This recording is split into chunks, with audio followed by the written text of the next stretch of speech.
اليوم غادي نحكي لكم القصة ديال البير اللي كينادي في الليل. ما تشربش من البير في الليل حيت اللي كيناديك ماشي بنادم.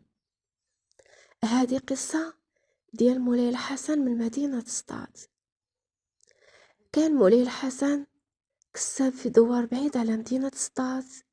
الدوار ديالهم فيه غير بير قديم بناوه جدود ديالو. واحد النهار كان عندهم الصهد قتلهم، الماء في الساقية تنشف، بقى غير داك البير.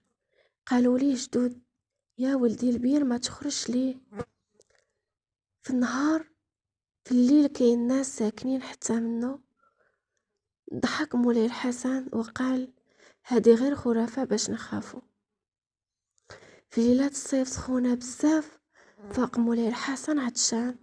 مع الساعة 2 ديال الليل سمع صوت مرا كتنادي: الحسن يا الحسن.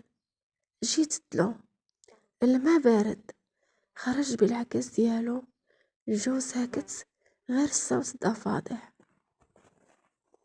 وصل البير بصح سمع صوت طالع من تحت: هاني كنتسنى فيك. الماء زوين، شد الدلو وبدا كيهبطو بشوية بشوية. وفجأة يدو بيضاء باردة بزاف خرجات من البير وشداتو من المحصن ديالو. صرخ مولاي الحسن بقوة، قطع يدو بالعكس وهرب. من داك النهار هو يدو مقطوعة، وكل ليلة كيسمع نفس الصوت كينادي سميتو من تحت البير.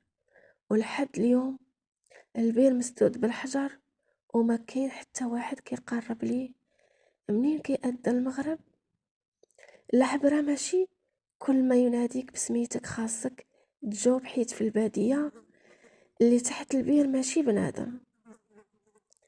ولا عجبك الفيديو وعجباتك القصة، ما تنساش دير ابوني وتشارك في القناة باش يوصلوك قصص واقعية.